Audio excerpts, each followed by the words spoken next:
Trieda E už viac ako 75 rokov stanovuje štandardy v segmente vyššej strednej triedy. Dnes tu máme úplnú novinku, triedu E vo svojej 6. generácii, tak sa na ňu poďme spoločne pozrieť.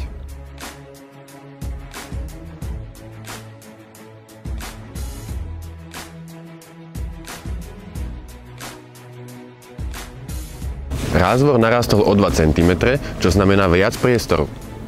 Predné svetlá s technológiou Digital Light a funkciou premietania rôznych piktogramov na cestu znamenajú, že budete večer lepšie vidieť. Maska môže byť buď ako v našom prípade v prevedení AMG, alebo v prevedení Exclusive aj s hviezdou na kapote. V rámci voliteľnej výbavy si môžete objednať natáčanie zadnej nápravy o 4,5 stupňa, čo výrazne zlepšuje obratnosť auta. Novinkou sú zadné svetlá so zaujímavým svetelným podpisom v tvare hviezdy. Mimoriadne praktickou novinkou je, že namiesto kľúča od auta môžete využívať svoj iPhone, prípadne Apple Watch. K dispozícii sú verzie Sedan, Kombi, All-Terrain a samozrejme môžeme sa tešiť aj na ostré verzie AMG.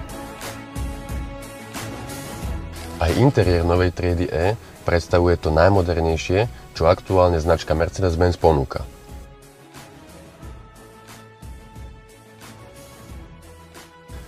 Verzie systému MBUX môžete mať dve.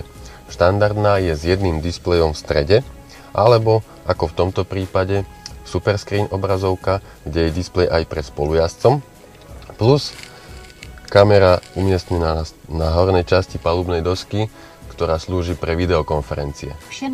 Okrem štandardných funkcií, ako je napríklad navigácia, telefonovanie cez Bluetooth alebo bezdrôtové Apple CarPlay a Android Auto, si môžete napríklad pri státi v kolóne so spolujazdcom na hlavnom displeji zahrať buď Pexeso alebo mini hokej.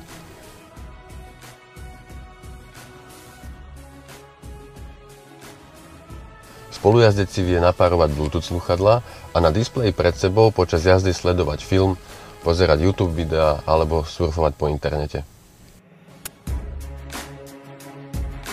Pri vývoji novej triedy E bolo po interiéri rozmiestnených niekoľko stoviek mikrofónov, aby vývojári zistili, kde ešte treba zapracovať na odhlučnení.